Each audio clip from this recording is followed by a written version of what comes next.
da Sassari, guardate che non è una scelta innocente, cioè viene utilizzata l'idea voi siete di una stirpe diversa, addirittura in alcuni documenti dice voi siete la piccola nazione sarda. In che senso? Nel senso che siete un po' selvaggi, dunque vi mettiamo tutti assieme e vi mandiamo per primi al fronte. Anche nel senso, vediamo se ci dimostrate di essere fedeli, cioè dopo essere stati trattati da banditi contro cui sparare, adesso vediamo se voi vi riscattate da questa nomea di diversi. E i sardi arrivano lì, in qualche modo sentendosi diversi, ma anche con una parte, soprattutto la parte, lo vedrete, degli ufficiali e dei capitani, con l'idea, questi ci hanno trattati da diversi, forse questa è l'occasione per dimostrargli che siamo come loro, cioè sacrificandoci forse la volta che non ci trattano più come una parte periferica, facciamoci ammazzare. Guardate che c'era Marica, uno dei futuristi, dei primi futuristi sardi, che fa questo manifesto futurista sardo in cui dice il sardo è la miglior carne da macello. Ma anche Montanaro, io riporto alcune delle poesie di Montanaro che dice il sardo ovviamente quando salta sulle bombe fa salti d'allegria. Perché? Perché dimostra di non essere più sardignolo, cioè dimostra in qualche modo di essere italiano. Dunque i sardi entrano in guerra con questa mistura ambigua. Da un lato sanno di essere stati maltrattati, di essere diversi, vi viene addirittura detto che lo sono, dall'altro lato però c'è questa tentazione di dimostrare quasi una sorta di sacrificio eccessivo, proprio per non essere più, diciamo, discriminati. Tutto questo porta al ritorno dalla guerra alla fondazione del Partito Sardo d'Azione.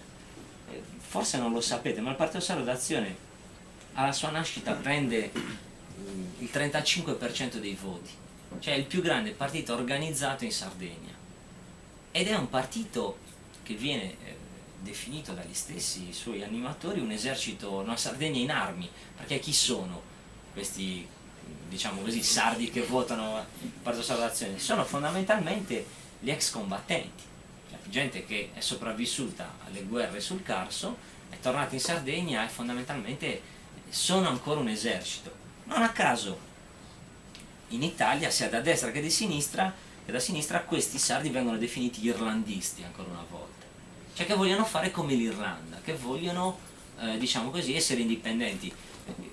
Tenete conto anche qui, quando uno vuole conoscere la sua storia deve conoscere anche la storia degli altri per situare la propria.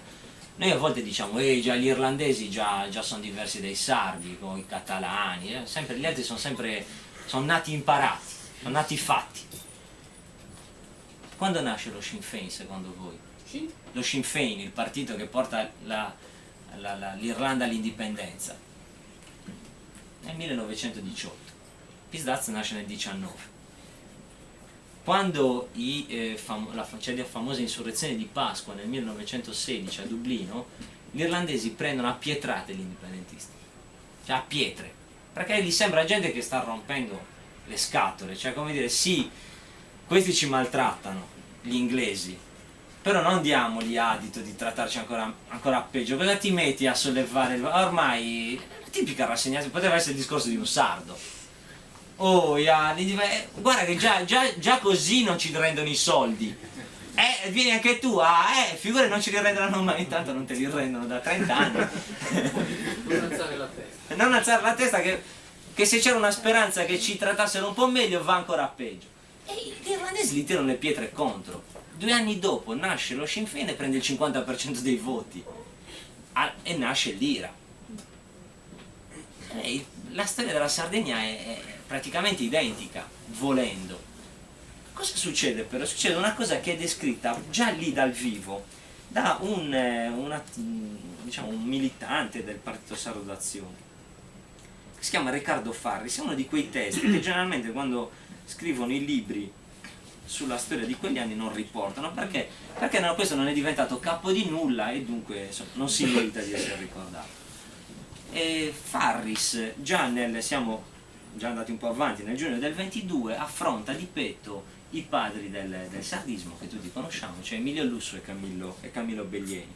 Li sfida, per così dire, sul foglio del Partito Sardo d'Azione, che era il solco che in quel momento era, come possiamo dire,